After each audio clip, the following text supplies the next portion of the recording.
दिल्लीत 26 दिवसांच्या भूक हडतालीनंतर जे.पी. नड्डा यांच्या हस्ते उपोषण सोडल्यानंतर सोनम वांगचुक यांच्यावर देशवासियांच्या एका वर्गाकडून उपस्थित करण्यात आलेल्या प्रश्नामुळे ते अत्यंत भावूक झाले. त्यांनी या व्यवस्थेत बदल घडवून आणण्यासाठी लेह लडाखच्या पर्यावरणाचे संरक्षण करण्यासाठी चीनच्या वाढत्या हस्तक्षेपाबाबत देशाचे लक्ष वेधण्यासाठी आणि तरुणांच्या मदतीला धावून जात देशव्यापी जनमत तयार करण्यासाठी प्रामाणिक प्रयत्न केले. उपोषणाच्या माध्यमातून एकाधिकारशाही विरोधात देशभरातील लोकांना एकत्र आणण्यात त्यांनी महत्त्वाची भूमिका बजावली.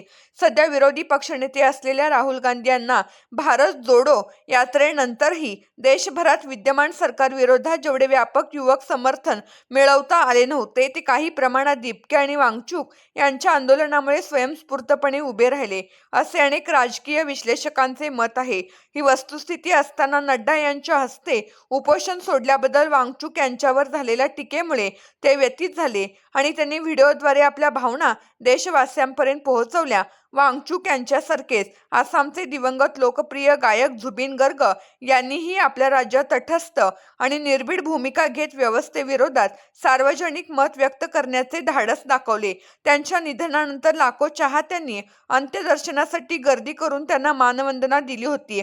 त्यातही झेडचा सहभाग लक्षणीय होता. यावरून हे स्पष्ट होते की तरुणाई कोणत्याही राजकीय पक्षापेक्षा आपल्या प्रश्नावर प्रामाणिकपणे आवाज उठवणाऱ्यांच्या पाठीशी उभी राहते. 2014 पूर्वी नरेंद्र मोदी आणि परिवर्तन, रोजगार, भ्रष्टाचार मुक्त शासन, नव्या भारताची स्वप्ने दाखवत तरुणांचा मोठा पाठिंबा मिळवला होता. मात्र त्यानंतरच्या काळात रोजगार, स्पर्धा परीक्षा, पेपरफुटी, शिक्षण व्यवस्था, महागाई, सरकारी भरती यासारख्या प्रश्नावर निर्माण झालेल्या नाराजीमुळे आजच्या झेडमधील मोठा वर्ग सरकारवर उघडपणे टीका करताना दिसतो.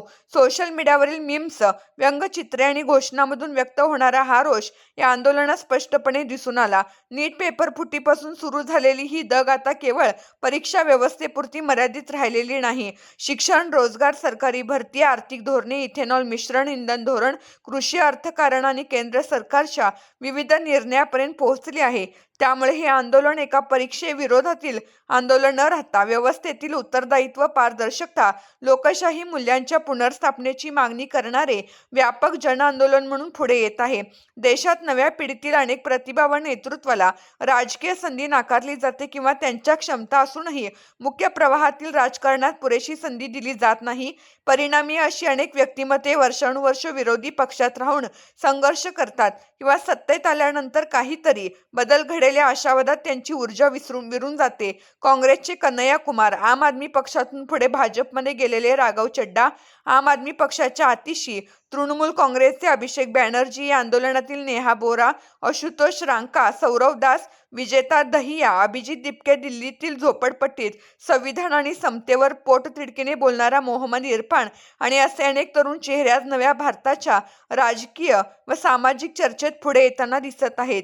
त्याचप्रमाणे राजदीप सरदेसाई, सौरव द्विवेदी यांच्यासह स्वतंत्र पत्रकारितेचा ध्यास घेतलेले अजित अंजुम, रवीश कुमार, बरखा दत्ता, आकाश बॅनर्जी, ध्रुव राठी तसेच द वायर आणि द न्यूज मिनिट यासारख्या माध्यमांनी दिल्लीतील या तरुणांच्या आंदोलनाला व्यापक पातळीवर पोहोचवण्यात महत्त्वाची भूमिका बजावली.